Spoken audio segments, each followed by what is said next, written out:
ายดีเด้อพ่อแม่พี่น้องเนาะสุคนมื้อนี้บ้านท้องสมุนมาเปิดคลิปอยู่ทุ่งนาเนาะทุกคนมาอัปเดตให้พี่น้องเบิ่งเนาะทุกคนมื้อนี้ก็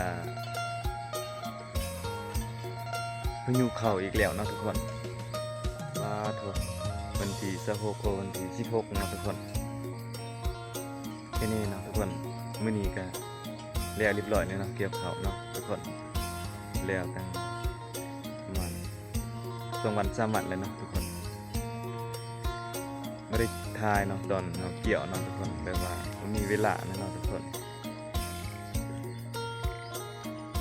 วันนี้ก็เริ่มฝนตกเลยเนาะทุกคนทุกคนยังไงก็ฝากกดไลค์กดแชร์ด้วยเด้อทุกคนอย่าลืมกดติดตามเนาะทุกคนตอนนี้อยู่ทุ่งนาเนาะทุกคนอยู่ทุ่งนาเนาะมีงูควายกินเต็มท้องนาเนาะทุกคนทั้งรังทุกคน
นี่เด้อทุกคน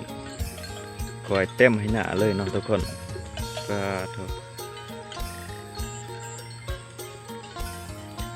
จะงูจะขวายเนาะทุกคน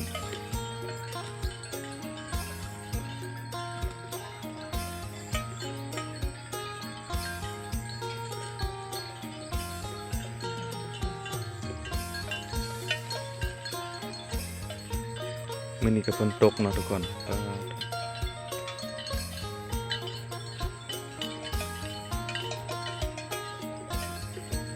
แล้วมดเนาะทุกคนเกี่ยวเขาทุ่งนานี้เนาะ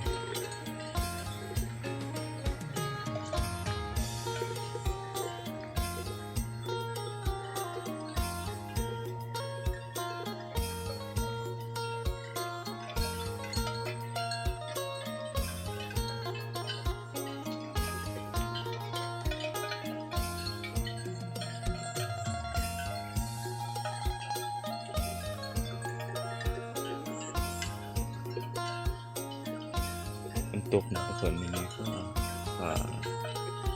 มืดครึมเลยเนาะทุกคน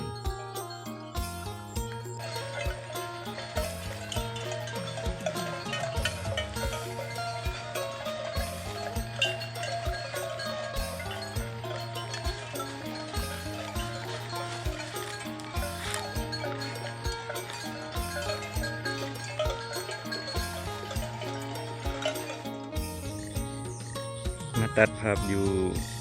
ห้องห้ามเนาะทุกคนนี่เขาหามาทันได้ปั่นเนาะทุกคนหลังจากเอาเกี่ยวแล้ว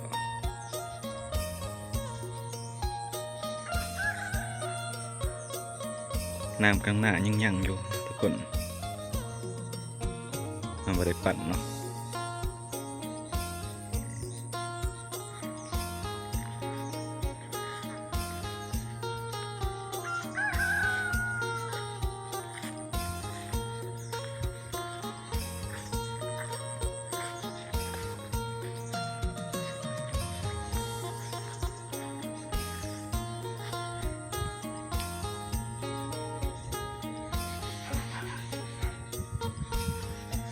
ฝนก็ตกเลยเนาะทุกคนดูว่าพายุมานะฝนตกเลยนะทุกคนว่าเถอะดินมาท่านแห้งทุกคนว่าสิปั่นว่าท่านได้ปั่นเนาะทุกคนไก่นี่ไปกินเขาของห่ำเนาะทุกคน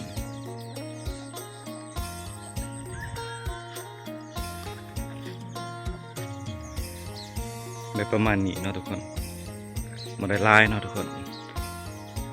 ปีกายได้หลายกว่านะทุกคนปีนี้ลูกเหี่ยงนะทุกคน